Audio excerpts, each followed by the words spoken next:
All right, hello. We have my 1000 days challenge. This is day 503, so let's get things started.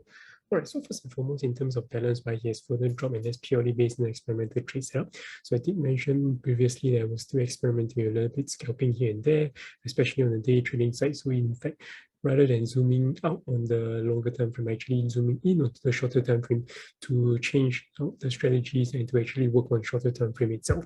So without a doubt, my main trading strategy itself, I'm quite comfortable with it and I'm still running it.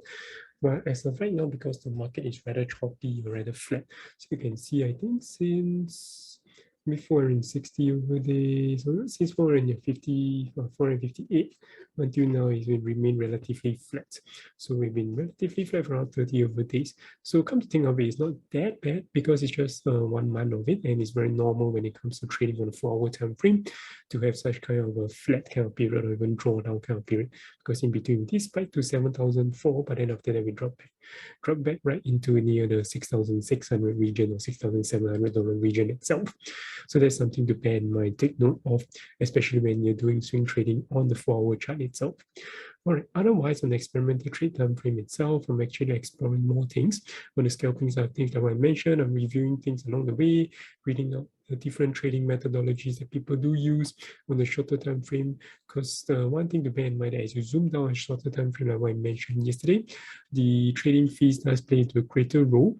So it's actually very important of the way you put trades, and also depends on the fees that is being charged by your brokerage firm as well. So in terms of what brokerage I'm using right now is actually FTX. So in terms of a limit order, it's actually 0% fees, but in terms of a maker fees, actually rather high. It is zero. I mean, not as high as Binance. It is 0.07, but of course I do have some FTX stake, which do give me some certain discount as well. All right, otherwise, yeah, so that's something to take note of. I'll update you guys more along these next 2 weeks when things are a little bit more concrete. So I'm actually trading smaller position size of just $10 per position in that sense. Yeah. All right, so other than that, if you're looking in terms of bullish momentum, why US market definitely looks to be strong after the news, or after the announcement by the community yesterday by US side of things, it looks to be a little bit more bullish. As you can see, that's exhibited in both the S&P 500 and also the Nasdaq. In fact, S&P 500 seems to be opening at a new all-time high right now for the daily new candlestick itself. And then for Nasdaq itself, it's also pushing towards the higher side of things. So for KWEB itself, it's definitely the opposite flip side of things, still looking a bit shaky, bearish, but it's not getting a strong bearish momentum, which it should have, seemingly that because it broke the key support region itself, but it's not experiencing yet, just yet. So yeah, like I mentioned, I don't short or don't short when it comes to ASH or KWEB simply because of the potential huge gap unless you're day trading it. All right, then for ASH itself, tentatively right now, like I say, it remains bullish because it breaks above the 200-day simple moving average, maintaining for more than 3 days itself. So yep, things are looking great. Definitely stick to it if you have already invested on the low itself. Otherwise, that's more or less about it. Oh, and finally for Bitcoin itself, even though it did try to have a shakeout yesterday, it didn't actually go through the low. You can also go through the candlestick. So my order wouldn't trigger here. So now I'm going to delay this potential setup.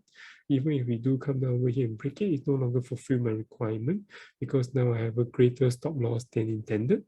So it's not in my favor. So even if we do target this 40K mark, the risk to reward isn't that good. So unless we come by here, retest it something like this again, then I'll put some sort of like a sell stop order again. But until that takes place, I do lean towards potential shift of momentum, especially if you look in terms of daily chart itself, we have a potential shift of momentum that we could get the positive MACD for the first time since 12th of November itself. Otherwise, that's more or less about it. If you guys have any questions, feel free to drop by your comments below. Or see you guys tomorrow. Take care. Bye-bye.